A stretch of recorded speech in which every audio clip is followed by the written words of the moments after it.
sí existe, pero quizás no es tan marcado o no es tan fuerte. Esta falta de apatía permite que sucedan este tipo de cosas. Si ven ahí, hay una V. Lo que se pretendía en ese momento es que la gente en Cataluña pudiera votar en un referéndum si quería generar un país nuevo que se llame Cataluña, una república sin reyes y sin nada de lo que tenemos ahora en España, o no. Esto no se nos permitía, así como en Inglaterra sí pudo haber un referéndum para que en Escocia decidieran, o en Canadá, en España esto fue prohibido, no se podía, ¿no? Entonces esta V no es de victoria, no es una guerra, es una V de votar, de que queremos votar. Entonces en ese momento se juntaron en dos avenidas muy importantes de la ciudad que serían tipo, no sé, Reforma e Insurgentes, esta V, y en el vértice de la V hubo una V chiquitita de gente de 18 años que en ese momento, a partir de ese día, ya podía votar. Entonces, pues el momento cumbre de la manifestación fue con todo este beso de gente atrás, fue una niña de 18 años que votó, y que votó en un referéndum, ¿sí? El otro lado, hay como un bullet de estos de informáticos que indican como una flecha, y en esa otra manifestación, en Barcelona, lo que se hizo es en una avenida que se llama Meridiana, que es como la calle de entrada a la ciudad, eran como las peticiones de todo el territorio que entraban a la ciudad y desembocaban en el Parlamento Lateran, que es uno de los más antiguos de Europa, y era como cada tramo era un tema, género, cultura, identidad, lengua, en fin. Entonces, cuando pasaba esta especie como de flecha, pues la gente levantaba unos colores y se veía desde el cielo. Les comparto también estas fotos porque creo que es importante hablar de la lucha y del activismo, pero también desde la poesía, desde lo visual, desde lo bonito, desde la cultura. No siempre las luchas tienen que ser desde la violencia, porque cuando son desde la violencia no se consigue nada al final. O sea, sí se consiguen logros, pero no sé si son realmente algo que permanece, ¿no? Y luego, lo que es importante también hablar es que toda esta lucha del referéndum para que la gente pueda votar estuvo encabezada básicamente por las entidades de base, pues por el pueblo, ¿no? Hay una asociación que se llama Asamblea Nacional Catalana, que es como más política, y la otra, que es cultural, que es más cultural, más de la lengua, apoya nuevos escritores, tiene el premio de literatura pues, más importante de Cataluña, en fin. Y luego estamos las comunidades catalanas del exterior, que luego les voy a compartir un poco cuál es nuestra función, y les pongo el sello del gobierno, porque inicialmente la gente se piensa que todo este movimiento es algo político, de los partidos, algo electoral, y no es así. Fue el pueblo, la gente, la que pidió pues todo esto que está pasando, y los partidos en ese momento se posicionaron, si están a favor del referéndum o si están en contra. Pues tú ahora cuando votas un partido, pues votas el sí o votas el no, casi. Y quien gana siempre es el sí. Entonces un partido, llegamos al punto en el que los partidos dijeron, abrimos a elecciones si nos votan que sí, se va a hacer el referéndum en tantos meses. Y si sale el no, pues no se va a hacer. Les salió el sí y los partidos se comprometieron a hacer este referéndum de forma legal en Cataluña. ¿Qué es lo que pasó? Ganó el sí y obviamente hubo este referéndum. Y hay un mes, que es el mes de octubre de 2017, ahora 2 años, que fue un mes que fue como la catarsis, ¿no? Pues todo este proceso de memoria histórica, de la guerra, de la dictadura, de todo lo que como cultura vivimos en los últimos siglos, catalizó en este mes de octubre. El día 1 de octubre hubo este referéndum. Si quieres pasar las fotos, en el que la gente, pues hubo la Policía Nacional, la Guardia Civil estuvo buscando en las casas, rompiendo puertas, garajes, a ver qué encontraban, y la gente del pueblo, de los pueblos que quería votar, escondía las urnas en las granjas, en refrigeradores, en teatros viejos, en fin, en quién sabe dónde, y al final se pudo votar. El día ganó el sí por un 90%. Ese día, al cabo de unas horas de empezar el referéndum, hubo violencia por parte del Estado. Nunca hubo diálogo, hubo violencia, hubo más de 1000 heridos graves, un señor o dos que se mueren. Y esto, pues no estamos acostumbrados a este tipo de violencia, ¿no? En entrar, pegaban a niños, pegaban a gente mayor. de forma descarnada, ¿no? Rompían cristales, tiraban las urnas, las quemaban. O sea, fue algo pues, fuera de lo común, la verdad. Toda esta violencia también permitió ver una unión del pueblo. Ese día, en Cataluña, era una estallido. Yo soy de un pueblo cerca de la ciudad de Barcelona y yo jamás había visto tanta gente en las calles y tanta gente en la Plaza del León, que es la plaza como del pueblo. Pues nunca había visto tanta gente. Esto es la huelga general que siguió al día del referéndum, que se hizo para protestar contra esta violencia. Todas las calles estaban llenas, la gente estaba en la calle. La gente literalmente estaba en la calle. Esto se perdió un poco, este espíritu, pero en este momento estaban ahí. Aquí hubo una marcha pro España y en contra de Cataluña, dijéramos, que no tuvo tanto seguimiento, pero que existió, o sea, la hubo. Y aquí, el día 10, el presidente firmó la independencia porque se dijo que si el referéndum ganaba en sí, a cabo de 10 días se decretaba que el país ya era un país como tal, pero para hacer una opción de diálogo se firmó la independencia, pero se medio congeló, o sea, fue como un sí, no. Entonces esto siguió los próximos días. El día 12 de octubre fue el día de la Hispanidad, en la que desde Madrid con las Fuerzas Armadas se festeja el día de la Hispanidad, del orgullo español, de haber hecho la conquista, de haber sido el imperio del mundo, así es. Y luego se metieron presos a dos activistas, que se llaman Jorges. Se metieron en la cárcel por no hacer nada, simplemente pues, por guiar un poco pues, toda esta masa de gente, ¿no? Hubo una marcha. Aquí la gente está en la calle todos los días, ¿no? Salían con velas, manifestaciones en las universidades, todo estaba así como palpitando con mucha fuerza. Aquí otras marchas.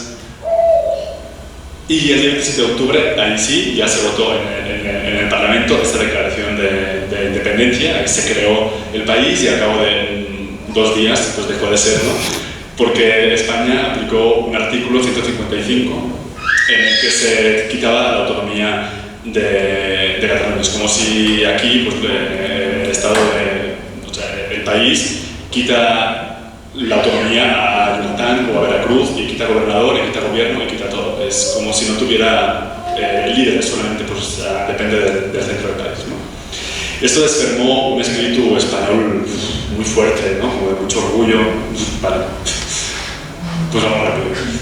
En fin, y ahora estamos en una situación en que están los presos políticos, o sea, todos los líderes que encabezaron todo este movimiento están en la cárcel, están con un juicio que se va a sentenciar en un par de meses y pues vamos a ver qué pasa. Aquí hay más carteles de los presos, de la gente que está en el exilio. Hubo marchas de catalanes en Bruselas para tensionar la Unión Europea, ¿no? Que se hable del tema en el Parlamento Europeo. Sí, sigue. ¿Qué pasará ahora? Pues no sabemos. Y lo que pretendemos hacer desde las comunidades catalanas del exterior, pues yo estoy en Mérida, pero hay varias en el mundo, es difundir esta realidad desde la cultura, desde la poética, desde la actividad y desde la comunidad, porque solo ahí pensamos que se van a generar realmente estos cambios.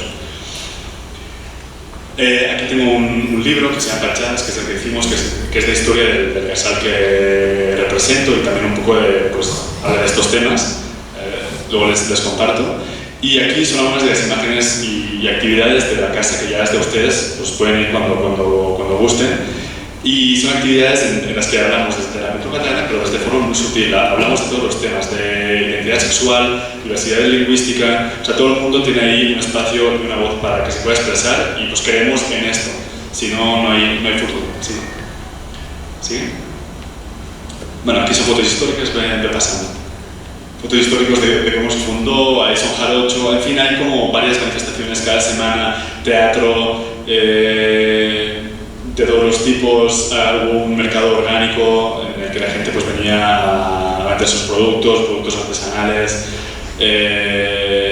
y bueno, pues gente, grupos, debate, diálogo, conferencias, pláticas. No tenemos un peso, casi muy poco, pero ahí estamos. Y mucha gente hace unas fotografías. A veces yo tengo que ver estas fotografías para ver qué se está haciendo, ¿no? Talleres de expresión, de guiñoles con niños, de pintura.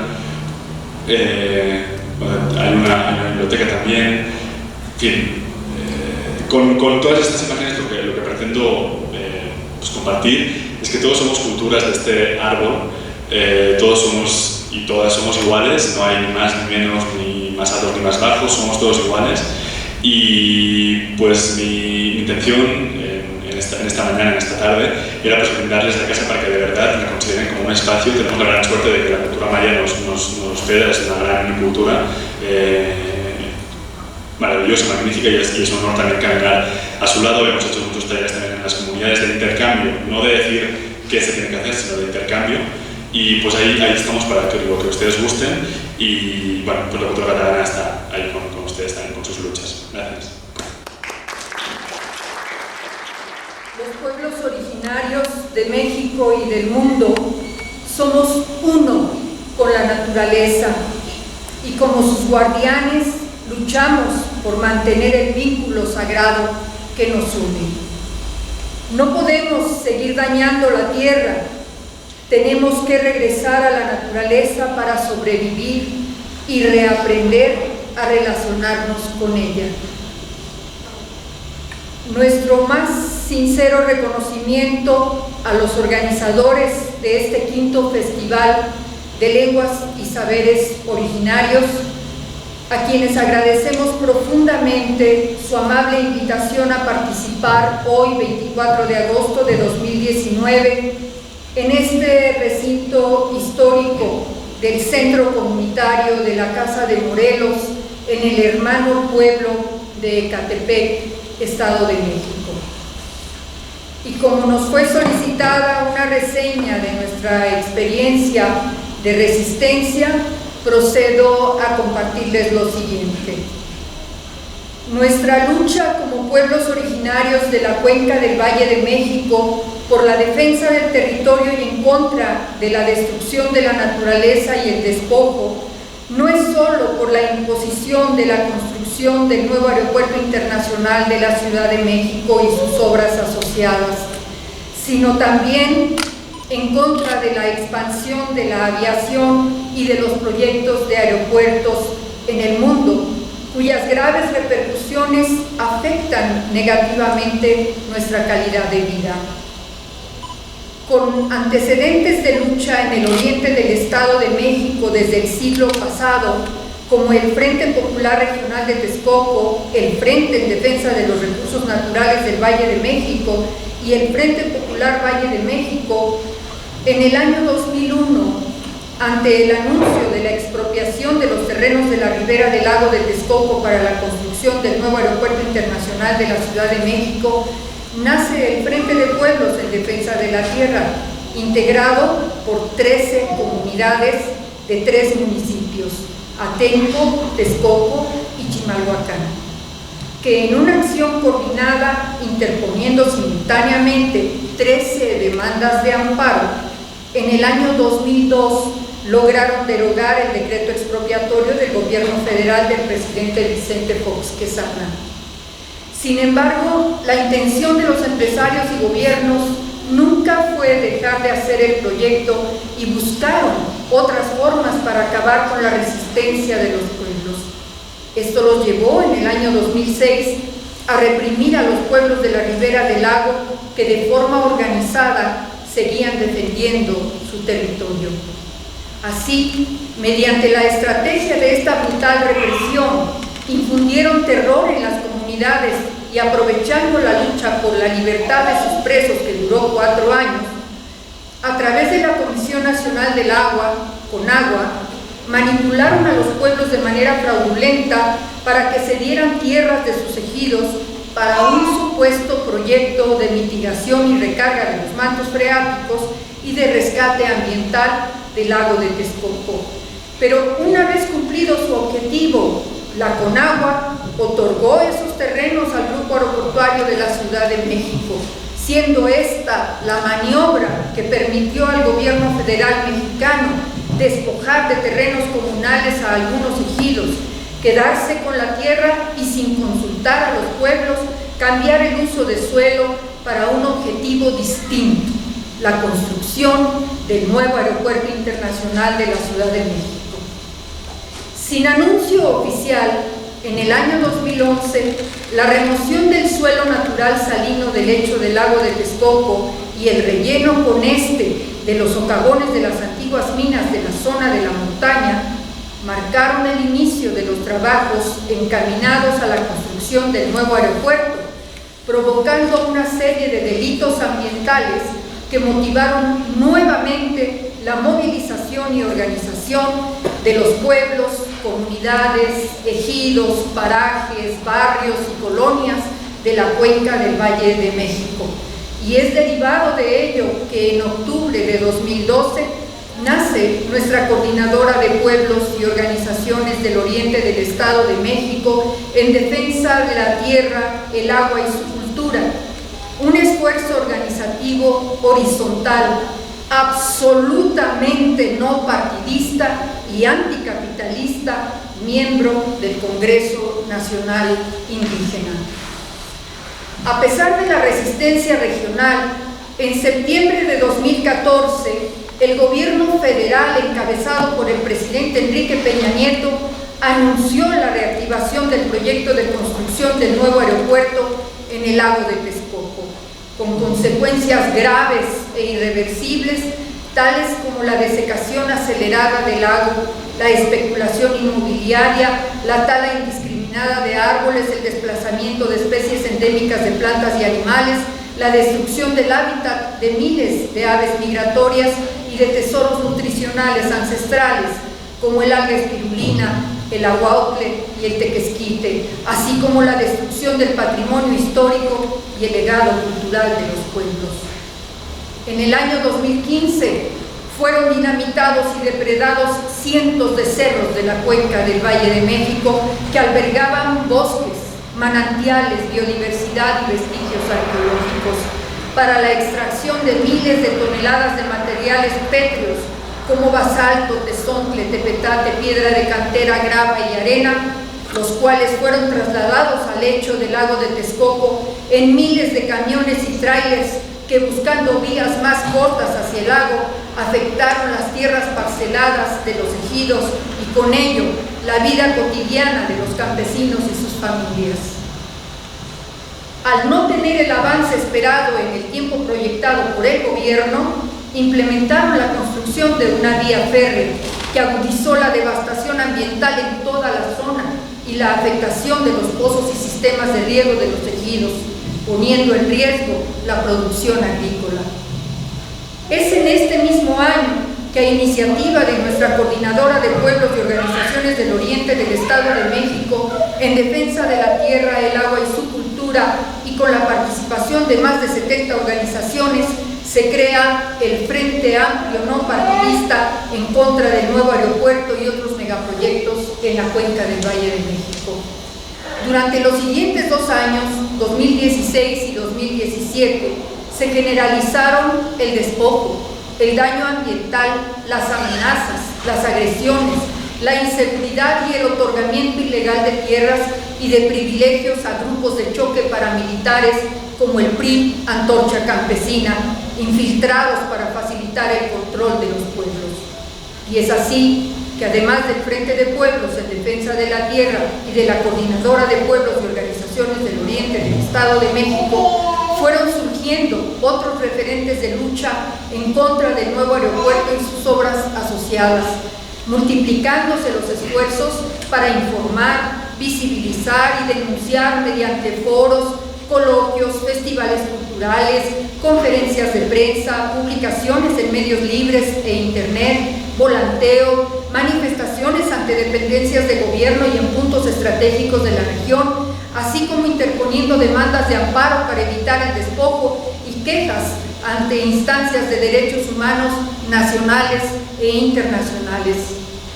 De forma paralela, se exageraba la saturación del actual Aeropuerto Internacional Benito Juárez y se engañaba al pueblo, haciéndole creer que el diseño del nuevo aeropuerto está basado en la identidad nacional, cuando en realidad corresponde a símbolos de la masonería. Fueron ignorados los peritajes de reconocidos científicos, el carácter inviable, innecesario y ecocida del nuevo aeropuerto, y se endeudaba irresponsablemente al país debido a los muy elevados costos de su construcción y mantenimiento futuro, los que fueron prácticamente duplicados por su arquitecto titular, el británico Norman Foster. Con el apoyo solidario de compañeros en el extranjero, hicimos el reclamo por escrito en las matrices de los bancos HSBC, Citibanamex y JP Morgan, y personalmente en sus representaciones en México, asegurándoles que los mexicanos no estábamos dispuestos a pagar otro FOBAPROA.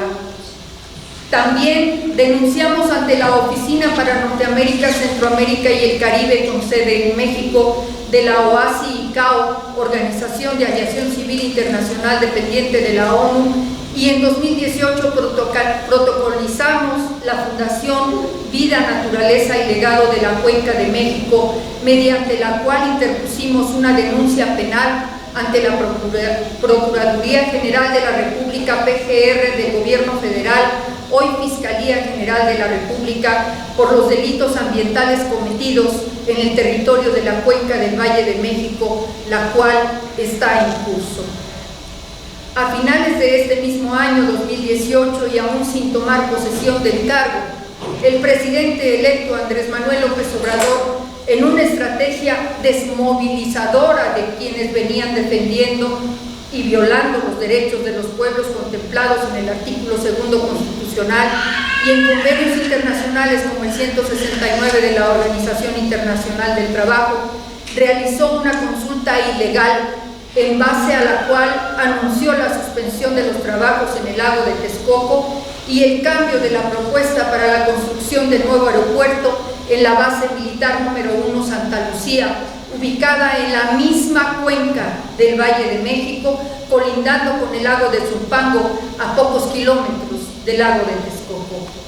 Esto desató a lo largo de este 2019 una serie de denuncias de los grupos empresariales y políticos anteriores y actuales que son contrarios al nuevo gobierno, dándose una pugna para imponer el nuevo aeropuerto en Texcoco o en Santa Lucía, en una guerra de intereses e ignorando la afectación, el reclamo y el clamor de los pueblos originarios de la cuenca del Valle de México para no llevar a cabo este megaproyecto de muerte en ningún lugar de la cuenca o del país, ya que aceleraría todavía más la contaminación atmosférica, los efectos negativos del cambio climático y la destrucción de los ecosistemas del planeta. A la fecha, seguimos haciendo esfuerzos para ampliar la difusión de la problemática regional y denunciando con indignación el entubamiento de ríos y manantiales, el avance caótico de la urbanización y de complejos industriales y turísticos, algunos en predios otorgados ilegalmente. La contaminación de tierra, agua y aire, un sistema basurero que contempla la incineración y desechos radioactivos, la tala indiscriminada de árboles, incendios provocados, una crisis de polinizadores, la municipalización de los sistemas autónomos de agua potable y rodada para su privatización, la imposición por la fuerza y con ayuda de golpeadores y gente armada de obras de infraestructura como el tramo carretero Ecatepec, Pirámides, Peñón, Texcoco de la autopista Tuxpan, México, en los ejidos de Nezquipayac. Inseguridad, feminicidios, la destrucción y saqueo del patrimonio histórico y cultural de los pueblos originarios y comunidades indígenas, la gentrificación, la suplantación de autoridades tradicionales, falsos íconos de identidad regional y el riesgo real de extinción de nuestra lengua y cultura náhuatl en el Valle de México. Cedo ahora el uso de la palabra al compañero Heriberto Salas Amac, quien contestará sus preguntas y ampliará algunos aspectos de nuestra exposición. Muchas gracias.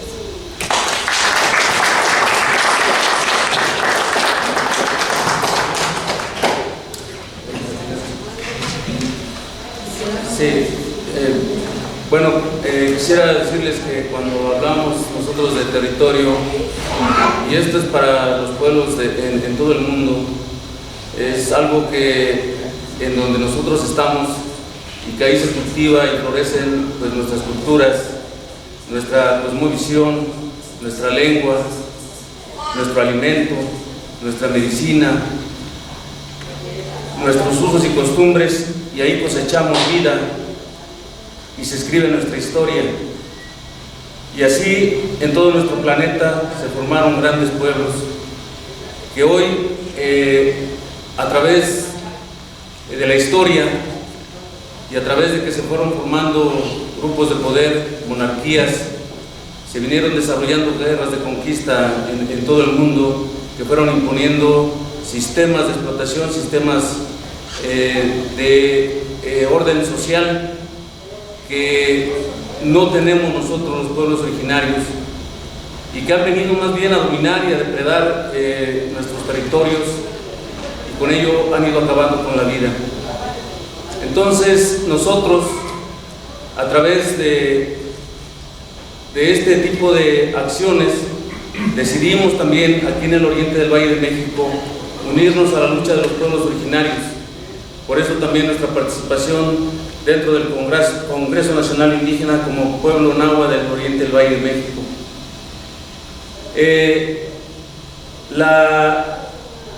La creación de este tipo de explotación y de estas guerras de conquista que se desarrollaron posteriormente vinieron formando fronteras a las cuales nuestros pueblos pues no estaban acostumbrados o no se delimitaban de esa forma.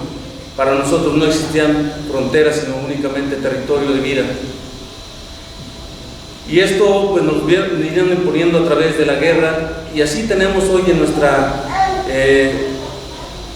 Mesoamérica, en nuestra gran América Latina, por ejemplo, cómo nos fueron dividiendo a través de esas fronteras, y hoy pueblos como los mapuche, por ejemplo, unos están en Argentina, otros en Chile, pero también así otros pueblos, no nada más son los únicos.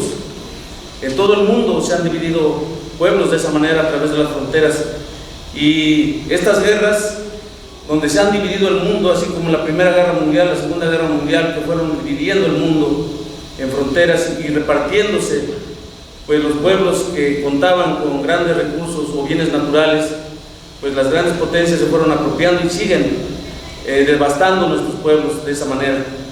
Entonces, para nosotros sí ha habido un sometimiento a través de la violencia.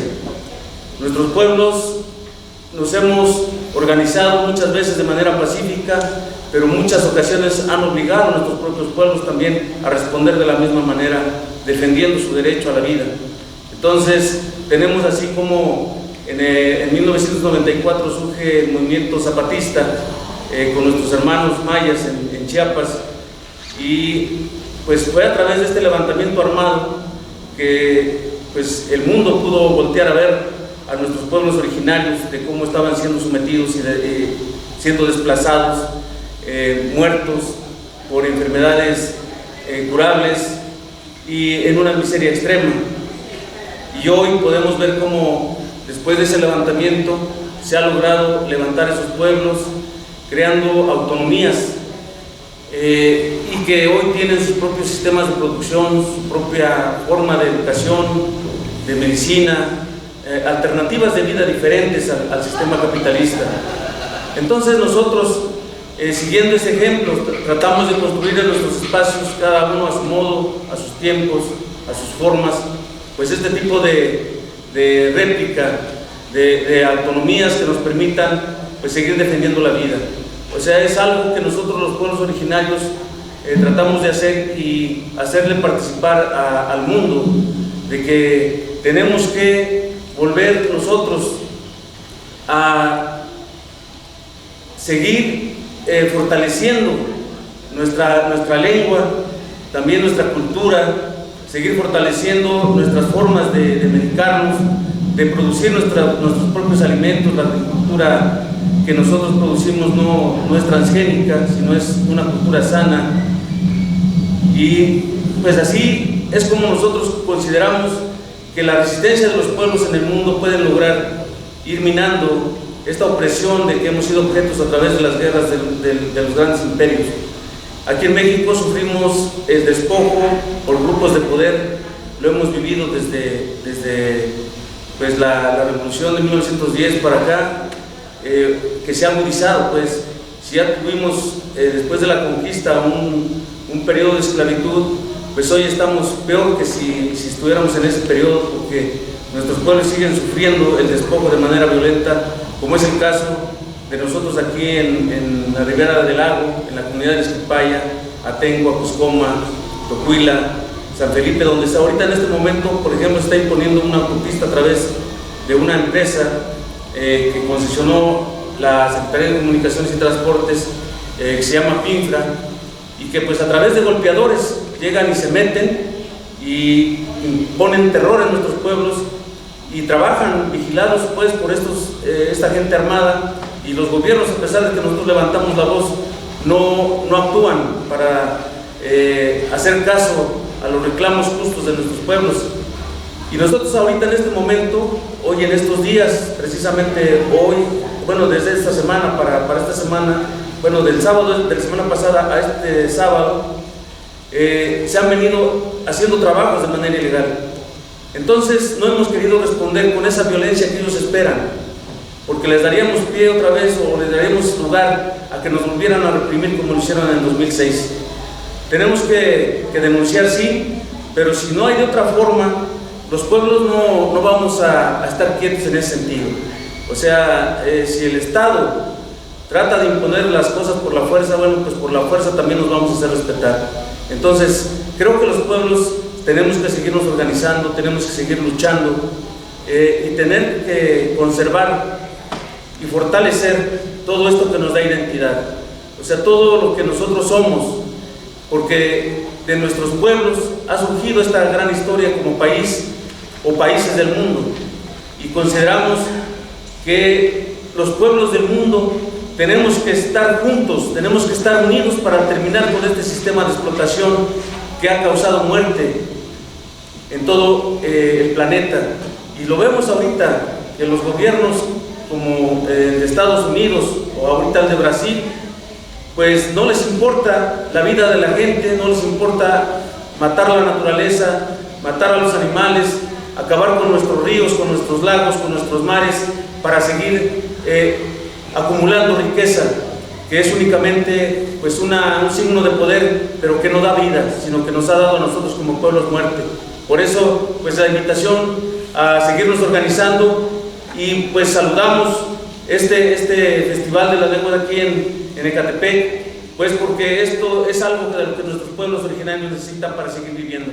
Muchas gracias por su atención. Buenas tardes, mi nombre es José Irene Barrera Vázquez, soy vecina de la colonia El Dique, originaria del municipio de Ecatepec de Morelos, y agradezco de manera muy personal y cordial la invitación del quinto Festival de Lenguas y Saberes Originarios a los coordinadores de este evento. Les agradezco mucho, un abrazo fraterno para todos los que ocuparon su espacio, de su tiempo para venir a escucharnos y estar aquí presentes.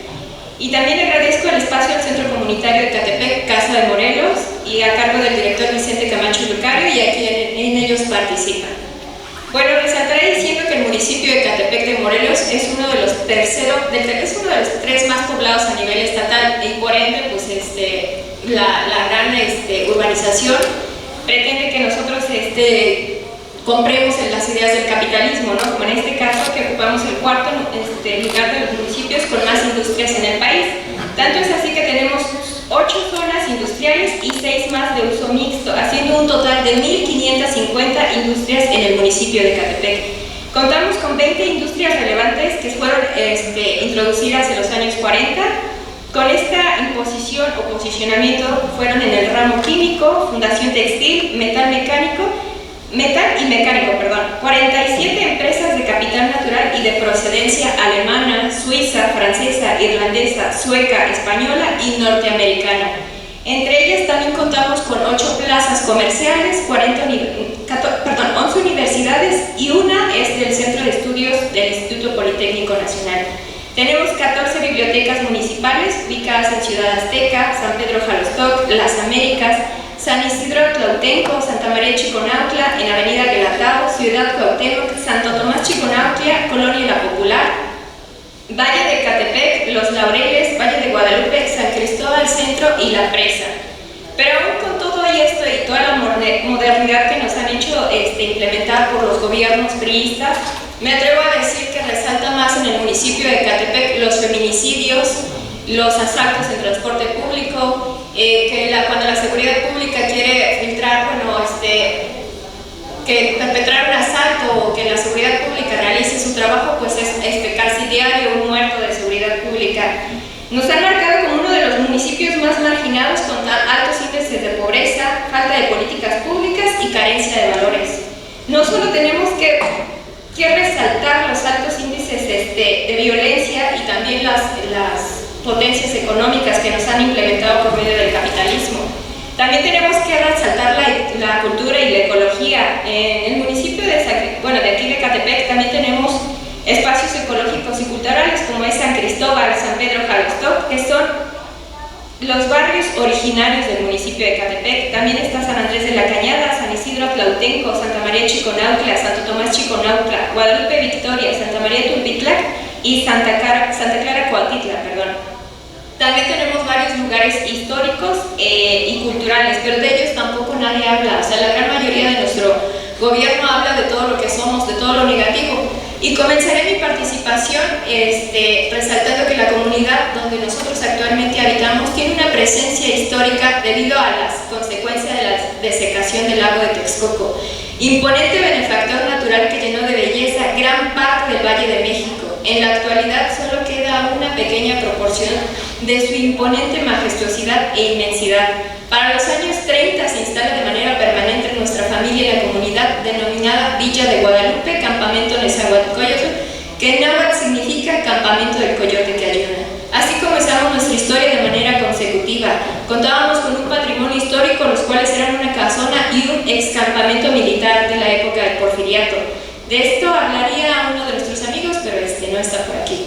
Por ahora somos la cuarta generación habitando de la zona. Su nombre actual es la Colonia El Dique. Dentro de ella existe un pequeño ecosistema de 250 árboles, una infraestructura de 6 poliductos de Pemex, red de agua potable, patrimonio histórico que nos fue deteriorado por gobierno estatal, pero aún lo tenemos ahí con los restos que quedaron. Tenemos un huerto urbano y 2 familias en pie de lucha que siguen refrendando su compromiso de exigir sean respetados nuestros derechos a la vivienda y el derecho a un medio ambiente sano, los cuales se han visto amenazados en un sinfín de ocasiones por gobiernos municipales y estatales a los que solo les importa lucrar de manera cínica con nuestras raíces, identidad, derechos y cultura. Se pronuncian a favor de concesiones extranjeras, al mismo tiempo que avalan la destrucción y deterioro que por legitimidad pertenece a todos y a cada uno de los mexicanos. Los valores de integridad y empatía se han suprimido y se genera la indiferencia y la avaricia total. Actores políticos solo manifiestan a favor del pueblo en temporada de elecciones, nos ven como estadísticas y números. La colonia pertenece al bando municipal de Catepec. Tiene la sección electoral 1845 y somos integrantes del distrito local número 8 y 13 federal. Este dato fue lo único que le importó al exgobernador y ahora senador Elviel Ávila Villegas, que desde el 2013 dio su pronunciamiento para la concesión, la construcción, explotación, operación, conservación y mantenimiento de la autopista denominada Río de los Remedios Venta de Carpio Gran Canal Siervo de la Nación. Fallo de adjudicación a favor de empresas por Mota Angel México SADCB consorciada con servicios en construcciones técnicas, Geoplaza, Mota Angel Portugal e importaciones Mactor, sociedad anónima de capital variable con una inversión de 4.200 millones de pesos y ahora la inversión actual es de 8.600 millones. Desde que nos entregaron el desarrollo a partir de las visitas que con frecuencia se hacían en la colonia por personal del sistema de aeropuertos SASCAE, solicitando las propiedades simulando ser empleados de Petróleos Mexicanos, generándonos confusión. A partir de este momento tuvimos grandes inquietudes y gran preocupación y así surge nuestro primer escrito con el 12 de diciembre del 2013. Para conocer el plan trazado a nivel municipal, posteriormente los enlaces los proyectamos a nivel federal. No tuvimos ningún tipo de respuesta, siempre requiriendo avances normativos conforme a procesos autorizados. Nosotros exigimos la transparencia de este proyecto. Siempre quisimos el decreto expropiatorio correspondiente, alguna notificación judicial, manifestación de impacto ambiental, pero nunca se nos fue otorgado. Solicitamos el proyecto definitivo ejecutivo o el plano técnico de afectaciones, pero lo único fundado y motivado es el hostigamiento y el acoso para despojarnos de nuestras propiedades, la tala de nuestros árboles, el destrozo de nuestro huerto urbano y la destrucción de nuestra cultura, identidad y patrimonio histórico, que se realizó con fecha más reciente el 28 de mayo del 2019 y que prosiguió con la fecha más reciente el 7 de mayo del mismo año. El diagnóstico de la topografía, vialidad y geotecnia en la etapa de planación vial no tuvo en consideración los problemas sociales que podría acarrear la creación y tampoco cómo solucionarlos. El proceso de la ejecución del trazo que se construye y luego se planeó se denota en una carencia de un anteproyecto que nunca fue mostrado y que ahora está bajo el supuesto de un avance con variaciones técnicas. Proyectos ejecutivos de esta índole deben de considerar elementos como evaluación de impacto ambiental, cambio de uso de suelos en terrenos forestales, propiedad de derecho de vía, dictamen sobre el análisis de factibilidad, permisos ante la Comisión Nacional del Agua y permisos ante el Instituto Nacional de Antropología e Historia.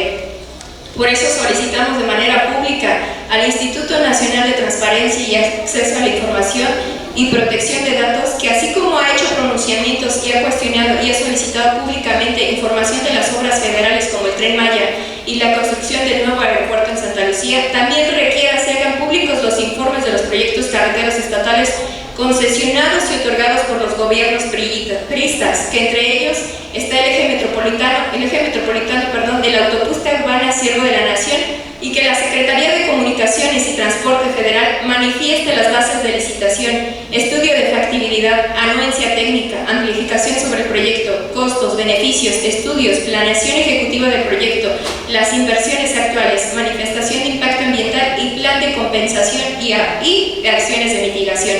Y desde aquí y desde ahora les solicitamos a nuestros representantes políticos que pongan principal atención del por qué esta obra ha extendido y modificado su concesión de 27 a 46 años, cuando las concesiones en el marco jurídico solo establecen 30 años de tolerancia, que al final terminaremos de pagar los ciudadanos con tarifas excesivas como son las acciones del gobernador Alfredo del Mazo Maza, que desea subsanar un capitalismo voraz que intimida, acosa y hostiga. Por lo anteriormente señalado, es necesario atender las necesidades de información que deben desarrollar y consolidar programas, proyectos y actividades que otorguen el bienestar sustentable de una comunidad con la intervención oportuna de todos y cada uno de los ciudadanos que viven cerca de un espacio territorial de una obra compleja o ejecutiva, prevaleciendo siempre la comunicación institucional dentro de los niveles de gobierno, que fomente y fortalezca líneas de operación sin demoras o conflictos sociales, que tengamos una verdadera inclusión social y no una exclusión social por el simple hecho de ser pobres. Aunado a todo lo anterior, otro factor de los que nos hemos visto meramente complicados por la defensa del dique y como sociedad es la apatía y la carencia de valores, que como sociedad es la falta de responsabilidad, de ser empáticos con los problemas que tengamos. Muchas veces nosotros estamos caminando por la vida y vamos por ahí diciendo no tenemos problemas, o nos enfrascamos en los problemas muy personales de cada uno de nosotros, pero no vemos los problemas sociales que tenemos. Se han perdido los valores. Antes yo me acuerdo que el simple hecho de caminar por la calle saludabas a las personas mayores, decías buenos días, buenas tardes. A los niños ahora les sonríes y ya hasta te sacan la lengua, ¿no? Eso ya es una realidad, que nuestros valores se han ido perdiendo, y a veces como seres humanos olvidamos que tenemos la necesidad de la naturaleza y que venimos y provenimos de ella. Olvidamos que necesitamos de carbono, hidrógeno, oxígeno y nitrógeno para poder sobrevivir. Por eso yo creo que es fundamental e indispensable tener el respeto a un medio ambiente sano y a la naturaleza, regresar a nuestras raíces, y agradezco nuevamente a estos festivales que nos regresan el concientizar de dónde venimos, de qué es lo que proyectamos, y que no nos sentamos ofendidos de nuestras raíces, porque el gobierno lo que nos implementaba es que nos decían, ay, los indios, ¿no? Los patarrajadas, los pobres, o porque vestíamos a lo mejor con nuestra vestimenta que es indígena, nos decían que ya éramos menos, cuando deberíamos de sentirnos orgullosos, porque inclusive otros países quisieran tener la herencia cultural que todos y cada uno de nosotros como mexicanos nos pertenecen. Por mi parte sería todo. Agradezco también a todos los que compartieron mesa el día de hoy con nosotros y pues no sé si se quieran opinar algo o decirnos algo, pues quedamos abiertos a su disposición y a su palabra. Sería todo por mi parte y muchas gracias.